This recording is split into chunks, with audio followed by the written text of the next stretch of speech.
Bien, podemos comenzar. Buenas tardes, ¿cómo están todos? Bienvenidos a esta mesa redonda sobre educación en el ENACI 7. Nos están acompañando hoy Lucía Perdomo, consejera por el Orden Estudiantil de Facultad de Química. Desde Buenos Aires está con nosotros Karina León. Karina es doctora en educación de la UBA, profesora de Educación y Tecnologías, es exdirectora de UBA 21 y del Centro de Innovación y Tecnología en Tecnología y Pedagogía de la UBA, desarrolladora de videojuegos educativos. Nos acompaña también Jimena Otegui, la coordinadora de la Unidad de Enseñanza de Facultad de Ingeniería, y Ivana Núñez, de la encargada de la Secretaría de Apoyo al Estudiante de Facultad de Química. En esta mesa vamos a tener como principales ejes el análisis de la situación de la educación virtual antes y durante la pandemia. Vamos a escuchar algunas opiniones acerca de las dificultades y beneficios de la educación virtual y hablar un poco sobre eventuales cambios para una modalidad mixta de trabajo. Lucía, ¿empezás Bueno, con la mesa? muchas gracias. Bueno, muy buenas tardes a todos. Espero que pueda ser interesante para todos quienes están conectados. Yo un poco para empezar quería agradecer al comité organizador del ENACI 7 por la invitación a participar de esta mesa redonda, que entiendo que el tema de la enseñanza y la virtualidad es sumamente actual e importante discutirlo, y que, bueno, para este tipo de discusiones, este tipo de intercambios, creo que es sumamente valioso y necesario la opinión de los estudiantes al respecto, porque en definitiva es un tema que nos toca directamente y que además se ha convertido en un tema central a la hora de hablar de nuestras condiciones de estudio. Por mi parte, y estimando que todas las intervenciones van a tener enfoques bastante distintos, quería hablar desde una perspectiva estudiantil del tema, de cómo los estudiantes hemos vivido la virtualidad en los últimos casi 2 años, y bueno, también en base a alguna enseñanza para lo que se viene. La realidad es que estar hablando o estar discutiendo el día de hoy sobre la enseñanza virtual y bueno, tener cierta experiencia al respecto es producto de la llegada de la pandemia a nuestro país, y bueno, cómo se han tomado distintas medidas desde ese entonces, medidas que entiendo inicialmente las instituciones en general no estaban preparadas para todos los cambios que ocurrieron. Digo esto porque los cursos y las evaluaciones estaban todas planificadas y previstas para hacer de forma presencial. Las herramientas virtuales en general eran insuficientes como para mantener una buena comunicación entre los estudiantes y los docentes y para estudiar correctamente en general. Por poner algunos ejemplos, en muchos cursos de distintas facultades de la universidad no se contaba con aulas virtuales o con páginas de EVA. En otros cursos que sí había, no estaban suficientemente actualizados, o no había suficientes materiales de estudio, o no se utilizaban los foros. Incluso después, cuando comenzamos a tener clases de forma virtual a través de distintas plataformas, como puede ser Zoom u otras, sucedió en muchos cursos que la cantidad de participantes, o sea, la cantidad de estudiantes que querían asistir a las clases superaba las capacidades de esas salas. O sea, tuvimos estudiantes que se quedaron por fuera de clases, o que los propios estudiantes improvisaban formas de transmitir esas clases como para no perdérselas. Además, creo que otro elemento importante que hace un poco a este contexto en el que empezó la enseñanza de forma virtual en la universidad es la situación de estudiantes que no tenían o no tienen las condiciones materiales como para poder seguir correctamente los cursos de manera virtual, o por no tener acceso a una computadora con suficiente disponibilidad, o por no tener espacio en el lugar donde viven como para poder estudiar y ver las clases, por no tener buena conexión a internet, entre otros. En algunos casos, este tipo de problemas se intentaron solucionar desde algunas facultades, como por ejemplo prestando computadoras, pero creo que también es importante señalar que no todos estos problemas de las condiciones concretas materiales son como solucionables de esta forma. Yo un poco planteando estos elementos apuntaba como a analizar el contexto en el que se comenzó a desarrollar la enseñanza virtual en la universidad, la situación de las facultades y de los estudiantes, y bueno, cómo es ese marco, digamos. Otro tema que ha sido central respecto a la enseñanza virtual y que ha sido muy discutido entre los estudiantes, o hace una preocupación en la que nos hemos abocado, es el tema de la evaluación de forma virtual, y que creo que probablemente representa una de las dificultades más importantes al respecto de la enseñanza virtual. Ha habido en la universidad y en las distintas facultades experiencias de todo tipo al respecto, y que creo que es central en el análisis. En definitiva, las evaluaciones, sean parciales o exámenes, para los estudiantes son una instancia de un día en específico, con un acotado, en la que hay mucho en juego, porque debemos demostrar haber aprendido todos los conocimientos necesarios o esperados en cada asignatura, y eso también condiciona luego poder seguir cursando cursos posteriores, saber salvar o no un curso, etc. Entonces creo que en ese sentido es importante poder tener las mejores condiciones como para poder demostrar haber haber aprendido suficiente, digamos, en los cursos, y bueno, tener la garantía de que lo que se está evaluando es realmente haber alcanzado el conocimiento, y no otro tipo de factores anexos que puedan aportar a la dificultad. Yo creo que la experiencia del último tiempo nos ha dejado en su gran mayoría pruebas virtuales que tenían dificultades agregadas a la propia evaluación del conocimiento. Por ejemplo, por tener tiempos mucho más acotados de los que hubiera tenido prueba de forma presencial, por ejemplo, por tener una realización secuencial de distintas partes de la prueba, o sea, no poder cada estudiante organizarse de acuerdo a lo que sabe, en cómo enfrentar una evaluación, poder revisar antes de entregar, poder distribuir los tiempos de acuerdo a cómo le puede ir mejor. O sea, todo medidas que en definitiva apuntan a dificultar la copia, pero que también tienen consecuencias y afectan el mejor desempeño que pueda tener cada estudiante. Otros temas también vinculados a las evaluaciones virtuales es dificultades, por ejemplo, en torno a la conexión a Internet, a la plataforma donde se realiza la evaluación, a caídas del servidor, demoras en comenzar pruebas por problemas con la plataforma, cortes eléctricos, entre otro tipo de factores. En definitiva, las pruebas virtuales creo que fueron y siguen siendo una de las dificultades mayores en las condiciones actuales, para poder tomar evaluaciones justas y que ofrezcan garantías tanto para los estudiantes como para los docentes que ponen las pruebas. Por otro lado, y como para capaz terminar creo que con las dificultades o los problemas más importantes que hemos vivido en el último tiempo respecto de la virtualidad, capaz que dejé el más importante vinculado a la enseñanza de la química, que es el de poder tener una enseñanza, una formación experimental en el laboratorio y aplicando los conceptos teóricos. Yo creo que es importante, es imposible, de hecho, pensar una enseñanza en química es imposible pensar una química de calidad en todas las áreas que se abordan durante las carreras de la Facultad de Química, sin que los estudiantes estemos en los laboratorios y tengamos prácticas.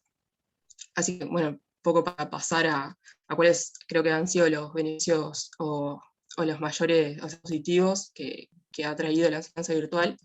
Creo que en primer lugar se destaca cómo se han multiplicado las grabaciones de clases, tanto teóricas como prácticas, la generación de materiales complementarios y otros recursos como herramientas de autoevaluación, cuestionarios, simulacros, etc. Sin dudas eso significa una contribución muy importante en el acceso a materiales de estudio, y que además ha tenido otras consecuencias, y creo que es lo segundo más importante a destacar, que es cómo al día de hoy hay estudiantes que gracias a esas herramientas virtuales pueden acceder a ver clases, a seguir los cursos de una forma que antes no podían, ya fuera por horarios laborales, otro tipo de compromisos, por el tiempo de traslado que significa ir hasta la facultad, que no podían llegar a tiempo a las clases, pero que sin embargo sí, por ejemplo, pueden dedicarse a ver las clases durante el fin de semana. Ahora sí, como para cerrar y capaz intentar sintetizar algunas opiniones pensando en el futuro, creo que lo primero es plantear que para la enseñanza de la química es como ineludible la presencialidad, o sea, la necesidad de una formación en los laboratorios de forma presencial, como para asegurar una formación de calidad. Creo que otro aspecto importante es los problemas respecto a las pruebas virtuales que comentaba al principio, y Una tercera conclusión capaz, la necesidad de pensar en la situación de los estudiantes, sobre todo de los estudiantes trabajadores, que por la alta carga horaria, por la poca variedad de turnos en algunos cursos, hace que seguir los cursos teóricos de forma virtual sea la única opción con la que cuentan el día de hoy. Y que en ese sentido es imprescindible poder tanto mantener como seguir generando recursos virtuales y bueno, poder tener, así como clases teóricas, también algunas opciones de horarios virtuales.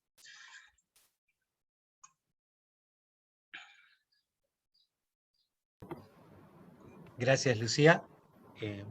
Invito a los asistentes a esta mesa a ir anotando sus preguntas para poder formularlas sobre el final. Karina, tenés una presentación, ¿verdad? Sí, muchas gracias. Voy a ir, gracias también por la invitación, feliz de poder escuchar voces estudiantiles, que son las que nos nutren realmente y las más relevantes en este momento. Yo solo voy a compartir algunas reflexiones o puertas que se abren y lo voy a hacer por dos, rapidísimo, porque tenemos muy poco tiempo. Así que, ¿qué puertas se nos abren? Primero, entender qué son estos escenarios tecnológicos, porque hablamos de escenarios tecnológicos que tienen que ver con entornos virtuales o con plataformas como esta, ¿no? Como Zoom. Y en realidad los escenarios digitales que están viniendo no tienen que ver con esto, tienen que ver con la inteligencia artificial, con Internet de las cosas, con el poco margen que vamos a tener de decisión en relación con las tecnologías. Entonces, ubicar que estos rasgos de las tecnologías tienen que ver más con la inmersión, con la profundidad, con la multiexpresión, con lenguajes distintos que no siempre aprovechamos, y escuchando a Lucía, no siempre aprovechamos para enseñar distinto.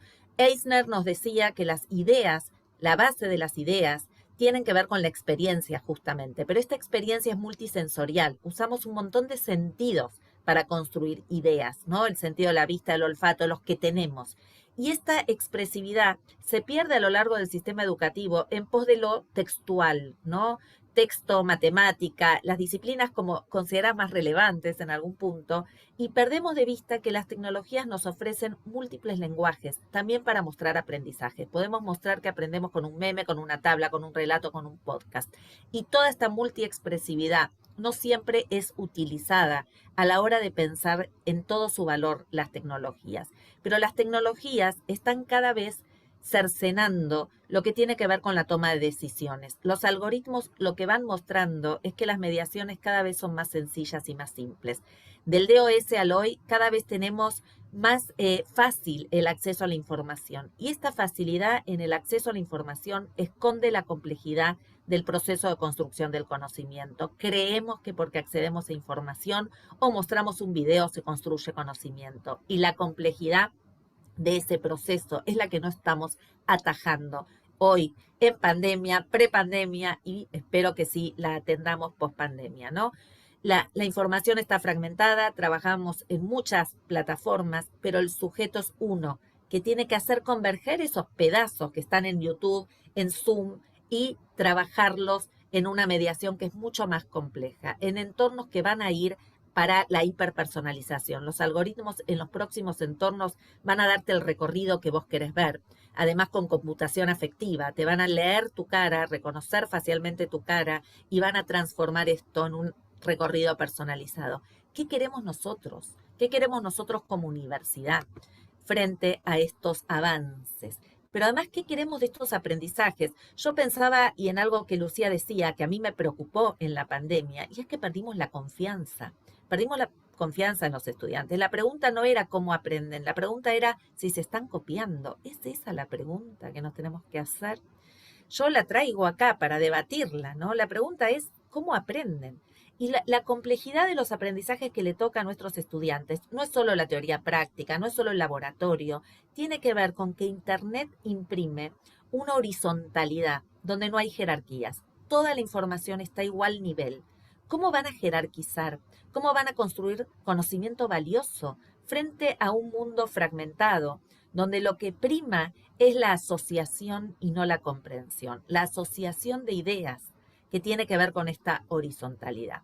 Algo que me gustó y que recuperaría, que pasó en pandemia, es que saturamos tanto de tarea, pensando que así enseñamos, que nuestros estudiantes tuvieron la oportunidad de elegir a qué le daban prioridad. No podían ver 50 videos de 1 hora cada uno, entonces priorizaron. Y esta capacidad de autorregulación, que es metacognitiva, la tenemos que aprovechar muchísimo más los próximos años. La pandemia nos dejó reduccionismos, naturalizamos todo el tiempo. Lucía hablaba de la evaluación, pero les voy a decir un montón más. Pensamos que porque rinden, aprenden. Porque rinden bien, aprendieron algo. No, no aprendieron, rindieron bien. Pensamos que porque explicamos, enseñamos. No estamos enseñando. Enseñar es más que explicar. Evaluar es más que tomar examen. Aprender es más que rendir. Hibridar es más que sincrónico y asincrónico, virtual y presencial. Mientras sigamos realizando este tipo de reduccionismos, vamos a tener una pérdida de complejidad enorme en el sistema educativo. Desafíos múltiples que tenemos. La hibridación entendida como combinatoria de estrategias, donde el codiseño estudiantil es relevante, esas voces de lo que les pasa hoy, de la desconfianza, de cómo recuperamos el vínculo, tiene que ver con codiseñar propuestas que sean relevantes. La relevancia va a ser un signo de época. Seguimos dando contenido que no es relevante. Seguimos pensando que esto, ¿no? Que rinden y aprenden. Alterar esas secuencias de clase, mutar. Los aprendizajes están cambiando. Las voces estudiantiles nos dicen que así no aprenden. ¿Cuándo vamos a transformar esa enseñanza? Pero a la vez tenemos un desafío enorme, enorme, que tiene que ver con trayectorias. Esto de las brechas, para mí hay más que la brecha de la conexión y la desconexión. Es la brecha de quienes no pudieron aprender porque hubo saltos cognitivos, que no pueden aprender en general porque damos consignas que son incomprensibles. Y estas trayectorias necesitan hoy más que nunca evidencia empírica. ¿Por dónde está cada estudiante? ¿Qué aprendió cada estudiante? ¿Qué necesita cada estudiante? ¿Qué hitos de logro vamos a tener en cuenta para hacer una hibridación que combine estrategias, combine lo clásico con lo moderno, con la gamificación, con transmedia, con todas las inspiraciones que podamos? Este desafío implica muchísimo trabajo, Gracias. muchísimo trabajo. Voy cerrando, sé que estoy Bien. en el tiempo. Y cierro con proyecciones, no porque tenga el oráculo, ¿sí? Sino porque me dedico hace 30 años al campo de la tecnología educativa. Y me parece que estas proyecciones tienen que ver con generar experiencias relevantes. El paso, y lo vimos por la pandemia también, el tiempo se relativiza, ¿no? ¿A qué le vamos a dar prioridad? Cuando volvamos a la presencialidad, si las clases grabadas sirvieron, ¿cuál es el tiempo? ¿En qué vamos a aprovechar ese tiempo de clase? Experiencias relevantes. ¿Relevantes para quién? Para los alumnos. Hay que ver para quién son relevantes esas experiencias. Transformar didácticamente la clase. Polifonía de voces, digo, ¿no? Traer voces. Algo que la pandemia también trajo es acercó voces de todos lados. Trabajamos más colaborativamente, más colegiadamente. Y algo que a mí me quita el sueño, que tiene que ver con la agilidad en la toma de decisiones. El sistema educativo es lento, la universidad es lenta tomando decisiones. Y si hay algo que tenemos que hacer es pensar por anticipado. Se nos vienen los algoritmos, se nos vienen entornos donde no vamos a poder tomar decisiones. ¿Qué va a ser creativo? ¿Qué sujetos vamos a necesitar los próximos años en la industria, en la sociedad? Necesitamos experimentar, hacer más bocetados, tener como más diversidad de trayectorias inclusivas, donde nadie quede afuera. Estudiantes que no terminan muchas veces la universidad porque el mundo del trabajo les es más interesante. ¿Qué vamos a hacer? ¿No? Y nuevas articulaciones que tienen que ver con núcleos de articulación distintos, ¿no? Fíjense que muchos docentes se movieron bien en la virtualidad. En el caso de mi facultad de Filosofía y Letras en la UBA, hay un manifiesto de estudiantes que no quieren volver a la presencialidad. Y escribieron un manifiesto hermoso de por qué no quieren volver a la presencialidad. ¿Qué vamos a hacer con ese manifiesto? ¿Vamos a escuchar esas voces? ¿Vamos a redefinir el currículum? Me parece que todo esto tiene que ver con las necesidades de los próximos meses, años que nos van a tocar. Gracias. Gracias a vos. Bueno, estaría siguiendo Jimena. Bueno, muy bien. A ver si pongo la presentación.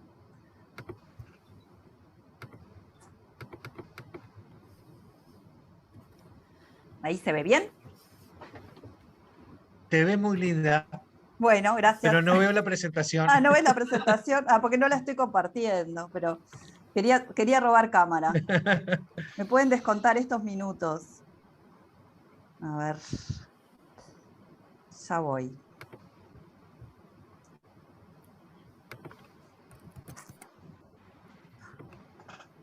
Miren que estoy tocando botones, no es que no estoy haciendo nada.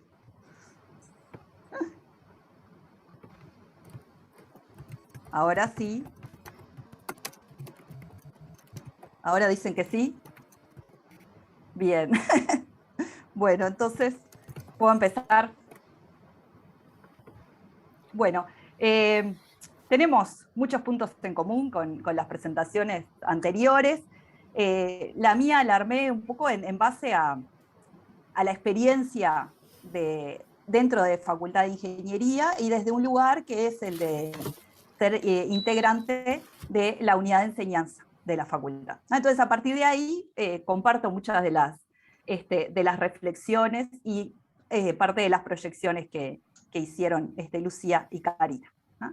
Para poner como un poquito del contexto en las características dentro de facultad, antes, el pre-pandemia y el inicio de pandemia, como momentos así como claves, algo que facultad tenía en particular, que me parece que es un diferencial, es que la plataforma EVA tenía un uso extendido, ¿sí? Es decir, la mayoría de los cursos lo tenían, después uno puede ir a ver, bueno, como decía Lucía, cuál es el uso de eso, pero hay como un énfasis en usar la plataforma, y también está la experiencia de OpenFin, que es un proyecto que surgió desde el lado estudiantil, pero que después la institución lo tomó y lo apoyó, donde desde hace, ya cumplió 10 años, hay una propuesta de filmar cursos.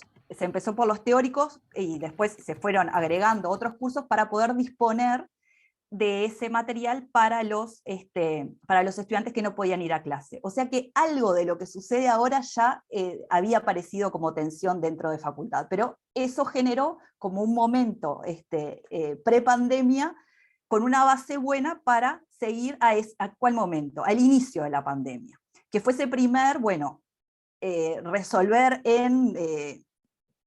si yo lo miro ahora de una manera rapidísima, porque en 15 días Facultad de Ingeniería estaba funcionando con un delay de 1 o 2 semanas en los calendarios, teniendo que, disposiciones de materiales, que muchos de ellos tenían que ver con esas clases que ya estaban filmadas, es decir, que no fue necesario solo pensar en el recurso de la videoconferencia, sino cómo usar cosas que ya había, pero tiene que ver eso, con la disposición de materiales, de cumplir con los calendarios, y un aire que dio el decir, hay unos parciales que estamos hablando de 150 unidades curriculares, ¿tá? La mayoría con parciales en el mes de mayo, se suspendieron como para decir, vamos a dedicarnos a planificar cómo es el brindar los cursos. ¿tá? Este fue un inicio que implicó muchísima dedicación docente.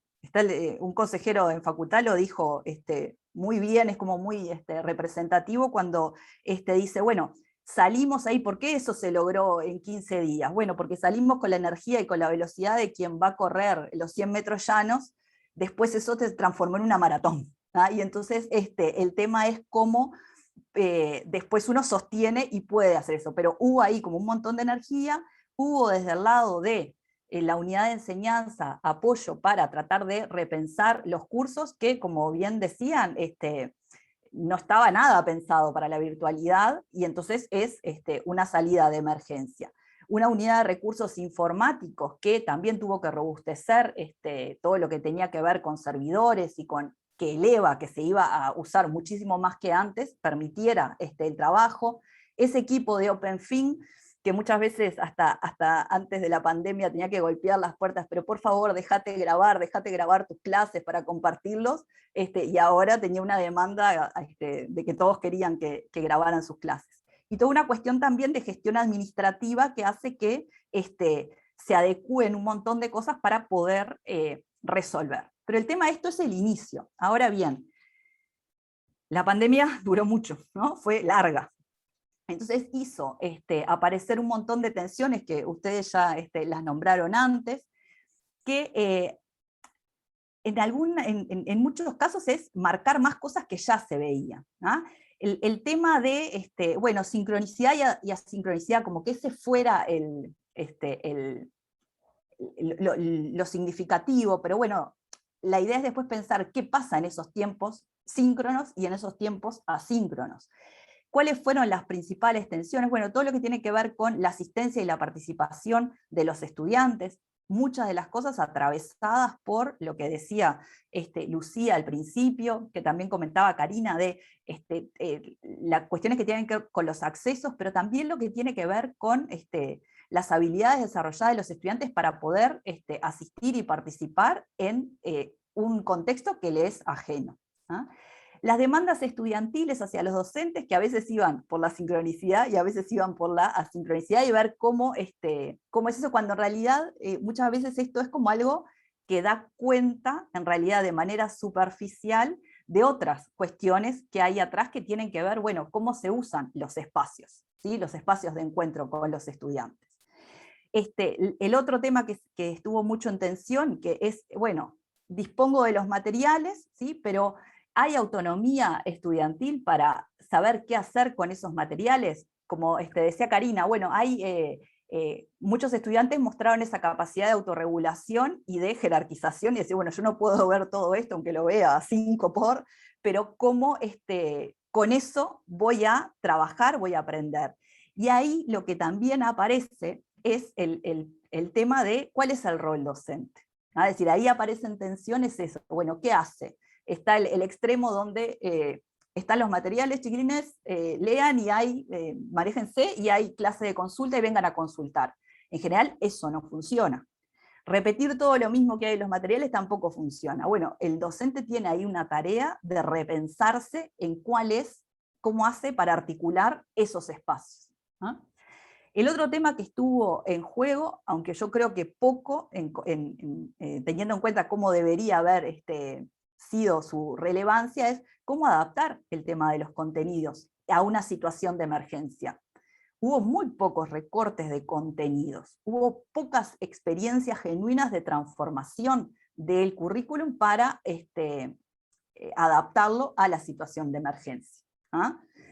Y el tema en el que se centró sobre todo Lucía, que si es preocupación para los estudiantes, fue una de las preocupaciones relevantes para los docentes, es la evaluación. Lo que tiene que ver con, bueno, cómo adapto la evaluación y dónde está el centro de la preocupación, donde Karina sí, ya comentó sobre eso. Bien, entonces, pensando, es difícil esto de decir, bueno, ¿dónde centraríamos cómo enriquecer la experiencia post-pandemia? Yo creo que el centro está en el reflexionar sobre el sentido del encuentro con los estudiantes. También lo mencionaron, bueno, ¿cómo jerarquizo? ¿Sí? Yo tengo una estructura actual de determinada cantidad de horas y semanales, pero bueno, ¿cómo jerarquizo que el tiempo que sea de encuentro, sea sincrónico, sea presencial, qué sentido le doy a eso? Es decir, ¿cómo articulo eso en un espacio y un tiempo que son diferentes? O sea, tenemos que salir como de eso establecido siempre y pensarlo de una manera diferente. Ver cómo poder diversificar las modalidades de cursadas, ¿sí? Incluso para un mismo curso tener diferentes opciones. Y sobre todo potenciar lo presencial con lo virtual. Todos extrañamos la presencialidad, lo que preocupa muchas veces son los discursos, que es de decir, bueno, quiero volver a lo de antes. No, la idea, y ahí un poco lo de la espiral, es, bueno, uno va a volver a pasar por los lugares, pero la idea que no pase en la misma situación, o sea, que esté enriquecido con esto. Pero si yo tuviera que destacar uno de los puntos, primero, creo que es lo que nos puede enriquecer el pensar qué viene después. Bueno, muchas gracias. Gracias a vos, Jimena. Recuerden que pueden ir haciendo preguntas a través del panel. Cuando termine Ivana, estaríamos iniciando las preguntas, respuestas y debate. Bueno, ante todo, buenas tardes para todos y todas. Agradecer, por supuesto, a la organización esta invitación, porque, bueno, entre otras cosas me ha dado la oportunidad de escuchar a estas compañeras de mesa con sus puntos de vista y su exposición, que ha sido verdaderamente un placer. Y bueno, porque además es un gusto estar acá tratando de pensarnos un tema tan importante y tan de actualidad, como decía Lucía al principio, como es esto de la enseñanza virtual. Si me permiten, yo voy a ir por un lado un poco complementario a lo que planteaba Lucía en cuanto a la trayectoria, digamos, que hay en esto del uso de tecnologías, y los invito a hacer un muy rápido recorrido por el trayecto que ha transitado la Facultad de Química en esto de la educación a distancia, porque es una experiencia que ya lleva más de 25 años y que comenzó allá por el 94, cuando desde la unidad de informática se empezaron a dictar algunos cursos utilizando Internet, y que llevó a que en el año 99 la Facultad de Química pudiera ofrecer cursos a distancia para los estudiantes que ingresaban a facultad, pero en Regional Norte, en Salto. Desde la unidad informática también gestionaron herramientas que permitían no solo la transmisión en vivo de las clases, sino también la comunicación entre docentes que estaban en Montevideo y estudiantes que estaban en Salto. Esa experiencia ha llegado hasta nuestros días. En 2003 se incorpora el uso de la plataforma Moodle, y desde entonces cada vez más cursos fueron generando contenidos en esta plataforma. En la mayoría de los casos se utilizó como repositorio de materiales, pero en el 2009, por iniciativa de la profesora Ana Bertucci, se diseñó y propone un curso totalmente a distancia a través del Moodle, y esto dio lugar a que otras experiencias se fueran sumando, tanto para cursos de grado y cursos de posgrado en facultad. En 2014, a partir de la iniciativa de un grupo de estudiantes que con la experiencia de OpenFing quisieron trasladarlo a Facultad de Química, y se empezó a trabajar en la grabación de clases, y es así que en 2016 el encargado de la unidad de informática, Kenneth Irving, y de comunicación en ese momento, Federico Juanico, crean el canal de YouTube de Facultad de Química para poder publicar esos cursos. Y en 2019 contábamos con 154 videos y más de 16.000 vistas. Esta parte del trayecto también tuvo las resistencias que Jimena comentaba de Facultad de Ingeniería sobre la dificultad para a veces grabar algunas clases. Pero llegamos al 13 de marzo del 2020 y todo cambió. Y lo que representó una crisis en todos los temas, a nivel nacional y a nivel mundial, también resultó una oportunidad para esto de la grabación y publicación de clases, que como comentaba Lucía, se vio beneficiado. En el primer semestre de 2020 ya contábamos con 406 videos publicados y más de 88.000 vistas, y en lo que va del 2021 esa cifra ha ascendido a 850 videos y más de 363.000 vistas, lo que habla de un aumento en el uso de este recurso, ¿sí? Este trayecto recorrido, estos años de experiencia, y sobre todo, bueno, lo sucedido en estos 2 últimos años, como planteaban, yo creo que nos permiten ponernos a pensar sobre beneficios y dificultades del trabajo a distancia. Pero en este momento a mí me gustaría aprovechar para empezar a cuestionar el mito de la igualdad de oportunidades y empezar a pensar bajo el paradigma de la equidad. Creo que si asumimos que la educación, y en particular la educación terciaria, es un derecho, creo que esto lo podemos consolidar únicamente ofreciendo un abanico de alternativas que contemplen esas diferentes formas de aprender. Y en ese sentido entiendo que las tecnologías de la información y la comunicación y sus potencialidades tienen beneficios que han resultado, muchos de ellos evidentes, a pesar de que, bueno, también acá se han manejado las dificultades que debemos atender.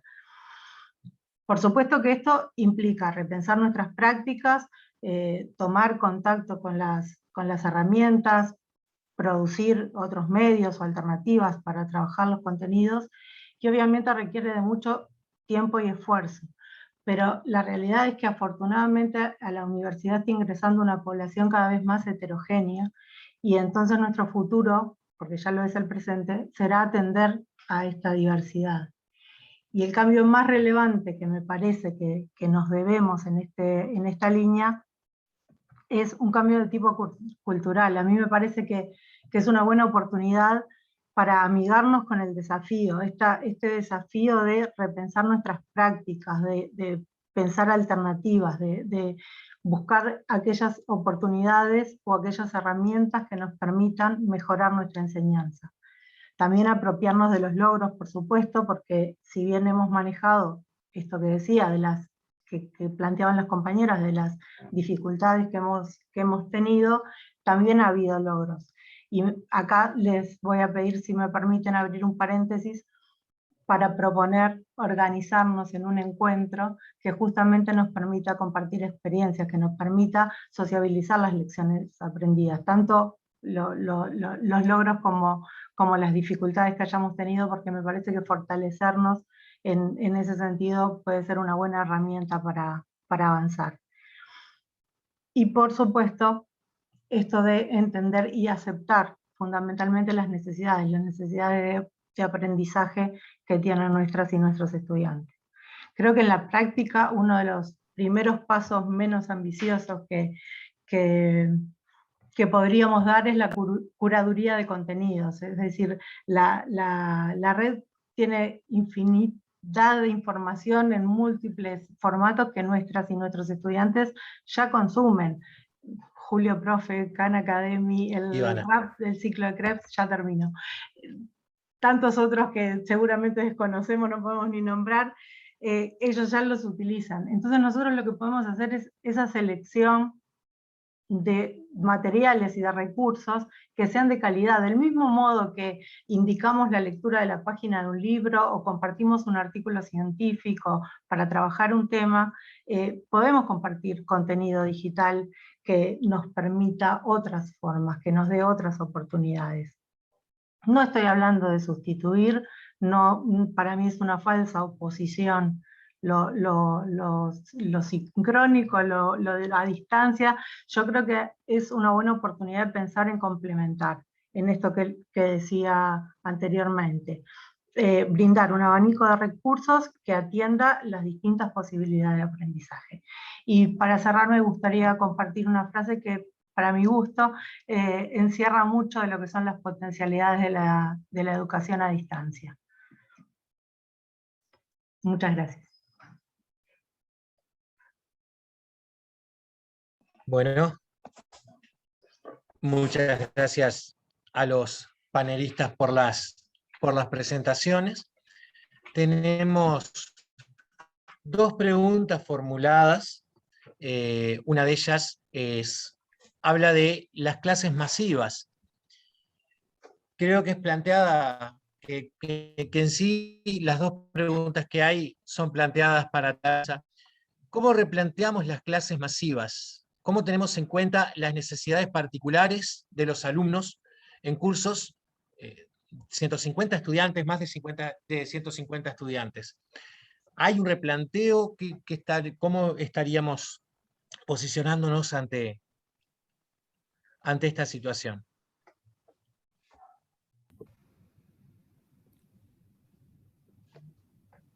¿Cualquiera contesta? Sí, empezá vos, Karina, que sos la que tomó la palabra primero. Bueno, veo yo que se comparte pantalla todavía, ¿puede ser? Sí, está Ivana, si salís. Es una linda Ahí está. frase en realidad para... Me entusiasmé como por dejarlo pensando. Exactamente, mantenerse, pero A ver, yo vengo de una universidad masiva, ¿sí? Cuando dirigía UBA 21, por UBA 21 pasan 100.000 estudiantes y en las materias hay 10.000 o 9.000. No creo que haya más masivo que eso, ¿no? La Universidad de Buenos Aires es masiva. Y es una pregunta al lugar, ¿no? Pero me parece que hoy hay estrategias para abordar la masividad, siempre y cuando tengamos la posibilidad de contar con algún tipo de clasificación y de evidencia empírica que muestre trayectos formativos diferenciados. Y casi va en la línea de la segunda pregunta, que a mí me preocupa muchísimo, ¿no? El tiempo. Si nosotros tenemos en cuenta que lo que ya queda grabado en las plataformas insume un tiempo de mirar, de comprender, y además la clase presencial la usamos para ejercitar o para algo vivencial, para generar aprendizajes profundos, perdurables o buenas experiencias, todo suma tiempo. Y el tiempo es muy tirano en la universidad, porque además está el tiempo de estudio, el tiempo de comprensión, el tiempo que lleva de la lectura a comprender los temas, el tiempo de experimentar un protocolo en laboratorio, y todo suma tiempo. La realidad es que como docentes tenemos que hacer un doble ejercicio, esta es mi visión, ¿no? Por un lado, no ofrecer lo mismo a todos, sino la posibilidad también de hacer trayectos electivos, y esto se puede hacer en la masividad, no tienen por qué ser 50.000 trayectos, ¿no? A mí me gusta la gamificación porque trabaja sobre la base de desafíos, y desafíos que se pueden hacer y se pueden lograr. Entonces uno podría pensar en trayectos basados en desafíos diferenciados, y a la vez que estos desafíos tuvieran un núcleo duro y un núcleo electivo, donde en ese núcleo electivo no todo sea obligatorio justamente, y no tengan que pasar 10 horas mirando 50.000 videos, ¿no? Donde pudieran elegir de ese núcleo. Eso implica lo que dijimos todos acá, que hay que jerarquizar qué forma parte de ese núcleo duro, ¿no? Y qué de ese núcleo duro no está a un clic de distancia o no lo explica mejor un tutorial de YouTube, porque eso también lo tenemos que ver. Pues si la clase que doy la explica mejor cualquiera de YouTube, entonces yo no tengo que hacer esa clase, tengo que hacer otra, ¿no? Y eso también son decisiones de jerarquización epistemológica, de jerarquización didáctica, de trayectorias educativas clasificadas según desafíos que se puedan hacer en la masividad, con núcleos obligatorios, núcleos optativos. Hay un montón ahí para pensar. Pero si ponemos toda la carne al asador, diría alguien argentino, argentina, entonces si pones todo ahí, ¿no? Y hacen ejercicios, y además hacen protocolos, y además otra vez estamos saturando. La saturación cognitiva no ayudó en la pandemia y no nos va a ayudar en la pospandemia. Gracias, Karina. Y no sé si hay algún aporte más de alguno de los otros panelistas. Y yo creo que para sumar nomás a lo que decía Karina, creo que ahí está, uno de los temas es esa cuestión de que el docente como que hay como en un principio que queda como afuera porque ya está todo dicho, ya lo dije, ya está grabado, y entonces ahora qué voy a hacer. Y cuando rascamos un poco nada más, es enorme lo que deberíamos hacer y lo que tenemos que hacer. Hay como un montón de trabajo ahí que implica un montón de tiempo de pensar juntos, que es otra cosa que lo comentaron hoy, de que no estamos, o sea, como que los cursos muchas veces, bueno, vos sos el teórico, vos sos el práctico, hacemos las reuniones como de coordinación, pero es como esa forma de trabajo. Y creo que esto lo que nos pone en juego es diseñar estas cosas distintas, pero hay muchísimo trabajo que es genuinamente docente. El docente no es el contenidista, es el que articula ese contenido, ¿sí?, con el estudiante para lograr el aprendizaje. Entonces, el tema es, bueno, cómo en una estructura que leí muy por arriba la pregunta, pero hay una cuestión después administrativa que siempre es la que nos atraviesa, porque después hay que hacer cosas en 15 semanas, hay que tener parciales de distintas cosas, entonces no es que cambie una cosa y después sigo en la lógica del resto. Como que uno debería pensar en eso, si quiero hacer trayectorias distintas, bueno, ¿cómo voy articulando eso? ¿Es fácil el trabajo? No, va a llevar un montón de tiempo, pero me parece que en algún momento, por lo menos con algunas experiencias, hay que empezar a animarse a hacerlo y a probarlo también, porque hay muchas de estas cosas que se aprenden también viendo cómo en la práctica los estudiantes, nosotros los pensamos de una manera ideal. Después tenemos los estudiantes reales, pero que tampoco son esa fantasía del que no hace, ¿no? Porque está nos imaginamos el estudiante perfecto o el estudiante que no hace nada, pero el real es una mezcla entre esas dos cosas, y entonces ver cómo pensamos también los trayectos en ese sentido, que cuando los vayamos a implementar van a tener un montón de dificultades al encontrarnos con los de verdad. Gracias, Jimena. Hubo mucho en estas dos respuestas a este planteo sobre masividad. De la segunda pregunta, que la audiencia no la estaría viendo, Tenemos una segunda pregunta que tiene que ver con la cantidad de material que se ha generado, y toda esa cantidad de material no queda disponible posiblemente sin un filtro en las aulas virtuales. El planteo es, la existencia de todo este material no nos lleva un poco a abandonar esas clases magistrales y utilizar el tiempo para actividades de pronto más vinculadas a la formación que a la información. Estoy un poco traduciendo, perdón. Y esto parece llevar asociado un aumento del tiempo real de la dedicación del estudiante. Tenemos una definición de crédito, ¿verdad? Tenemos un tiempo asignado. ¿Cómo hacemos para manejar esa dificultad? ¿Cómo podemos llegar al compromiso entre información, exigencia, actividades en tiempo real, ejercicios, talleres, etcétera, y tiempo que esperamos que el estudiante dedique sin invadir los tiempos que espera también otro docente?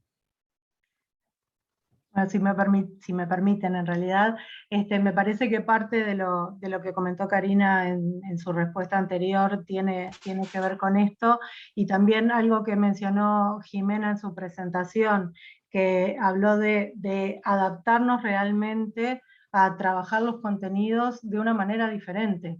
No pensar que tengo que tener necesariamente grabado un teórico de 2 horas que sea la copia de mi clase magistral. Yo puedo generar contenidos que tengan lo relevante, que guían al estudiante de pronto a acceder a otros materiales, pero no necesariamente que tenga que cursar en un formato video las clases que en realidad podría tener presencial. No se trata de sustituir una cosa por la otra, sino justamente de presentar alternativas.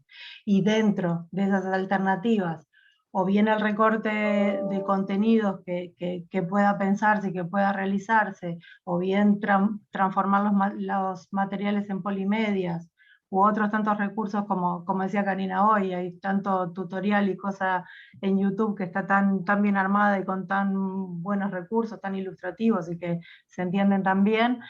Y entonces sí, destinar un tiempo de sincronía o de presencialidad a hacer un tratamiento diferente del tema, utilizar unos recursos que, entre otras cosas, van a ser mucho más motivantes seguramente también para el estudiante, y no solo para el estudiante, también para los docentes, porque si nos ponemos egoístas, si nos ponemos a pensar, seguramente trabajar con estudiantes que respondan, que compartan con nosotros la tarea, seguramente es mucho más estimulante para nosotros también. Gracias, Ivana. Creo que queda contestada también la última pregunta que aparece formulada. Muchas ventajas de la enseñanza virtual se ven limitadas por lo formal, por lo que hay que cumplir desde el punto de vista de la normativa, ¿verdad? Los docentes a veces nos vemos limitados en este sentido. ¿Cómo podemos articular esta realidad y aprovechar todas las ventajas? Me parece que un poco ha ido respondiéndose esa inquietud también con los aportes en todas las preguntas. Juan Pablo, creo que tenés una pregunta, hay una anotación. Juan Pablo desea responder esta pregunta en directo. No, es simplemente para que el público las pueda ver a las preguntas. Ah, perfecto, gracias Juan Pablo. Y bueno. Alejandro Margarita agregó otra pregunta. Estaría apareciendo, sí. Estaría bueno que Lucía la pregunte también, que la responda, ¿no? ¿Qué es atractivo para el estudiantado? ¿Qué herramientas son más atractivas? Yo en realidad le estaba por pedir la palabra a Alejandro. Creo que igual todas las preguntas estuvieron como muy vinculadas y las respuestas que ya se dieron hicieron como esas conexiones. Pero me parece que capaz está bueno poder engancharla con la segunda pregunta también sobre el tema de qué pasa ahora si las clases ya están grabadas, entonces como qué otras alternativas se pueden plantear y cómo eso puede sumar tiempo para los estudiantes, que yo nomás como para plantear una opinión más, o sea, me parece que que no es que las clases quedan grabadas una vez y entonces ya está, porque creo que es importante tanto la actualización como poder ir evaluando y mejorando las distintas herramientas que se tengan. En el caso de la grabación de clases, que se pueden ir actualizando y mejorando año a año. Y que además, y que está un poco vinculado con lo que un poco planteaba Ivana sobre el tema de qué precisa cada estudiante o cómo asegurar, digamos, cómo garantizar brindar todas las herramientas necesarias y un acceso a poder estudiar y a poder aprender, que también está vinculada con otra de las preguntas que se hizo, que creo que justamente ahí tiene mucho que ver el poder plantear cosas que sean aparte de la grabación de clases, pero que puedan ser complementarias, y no un agregado, y que eso sí suma netamente, digamos, tiempo, como se decía, sino que puedan ser complementarias de acuerdo a las necesidades que puedan tener los estudiantes, y que, en ese sentido, quienes precisen, además de, por decirlo medio en general, además de las clases grabadas, otro tipo de herramientas las puedan usar, quienes no las precisan no las usarán, pero que ahí haya como una cuestión complementaria y no estrictamente haya que acumular todo. Porque los estudiantes tienen necesidades distintas y capaz que para algunos basta o con ver teóricos, para otros los teóricos pueden estar 2 horas adelante de la pantalla y no les aporta absolutamente nada, sino que precisar otro tipo de interacción y otro tipo de aprendizaje. No, y sobre, creo que, no sé si consideran que queda contestada la última pregunta, ahora se me fue, no la veo más, sobre qué pueden ser herramientas atractivas para los estudiantes. Yo creo que tiene mucho que ver esto de poder ver cuáles son las necesidades y que, en definitiva, aprovechando que, por ejemplo, que se puedan grabar las clases, pueda haber como una oferta más variada o más opciones que, bueno, de acuerdo a las necesidades de cada estudiante, sean las que se tomen, digamos. Bueno, Agregaría una sola cerca. cosita más, Ale, y ya termino, y no, porque si no, no paro de hablar.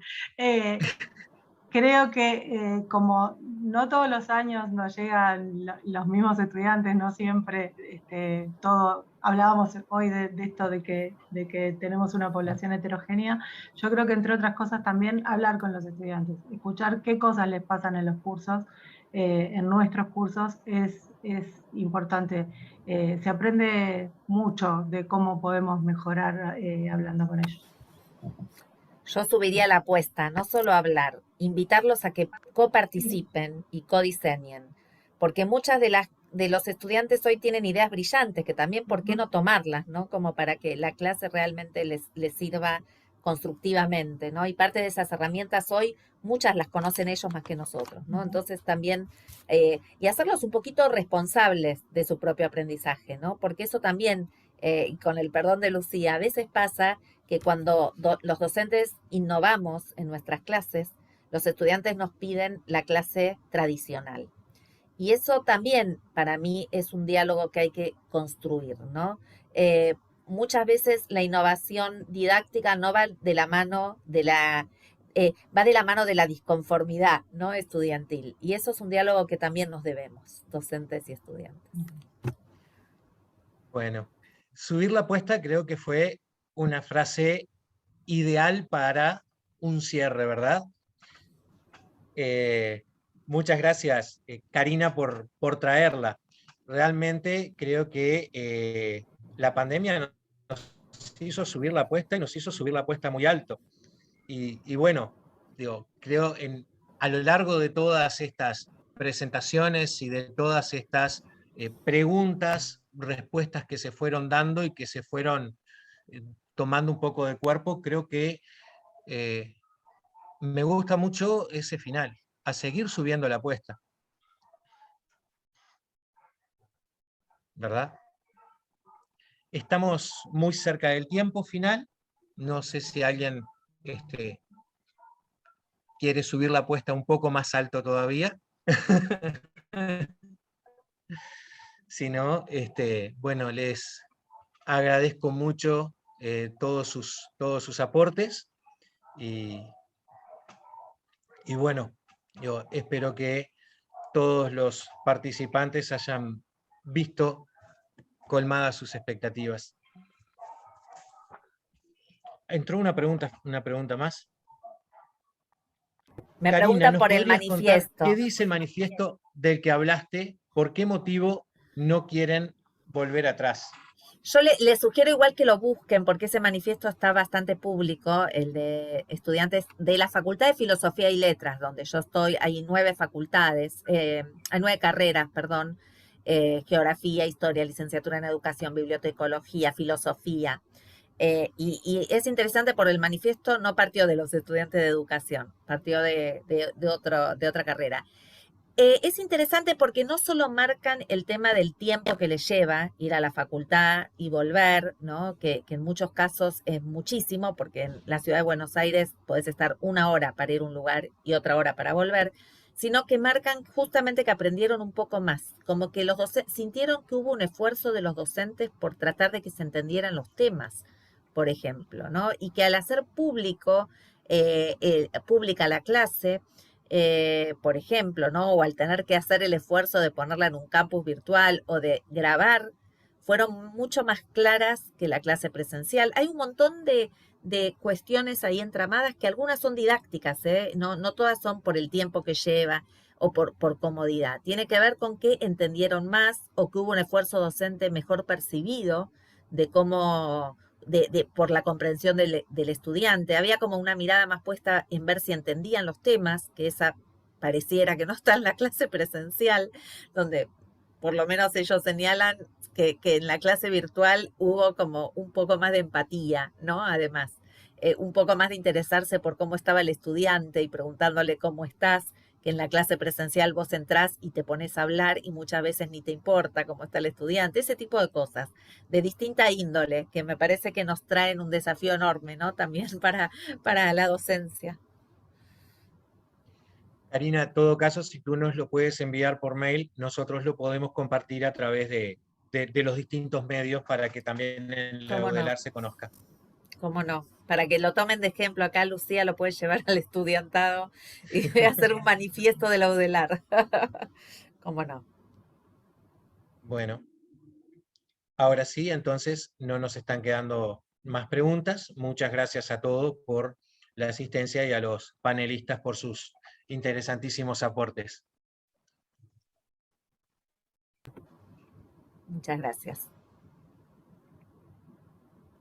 Bueno, gracias a todos por haberse acercado entonces a los que están participando de la mesa.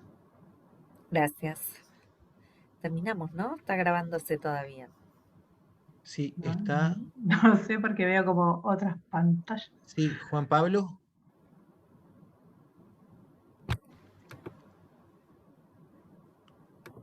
Sí, quedó pronto. Muchas gracias. Gracias. Perfecto, gracias a todos. Gracias. Que pasen Bueno, bien. nos vemos. Hasta pronto. Gracias. Hasta pronto. Chau, chau. Chau, Chao. chau.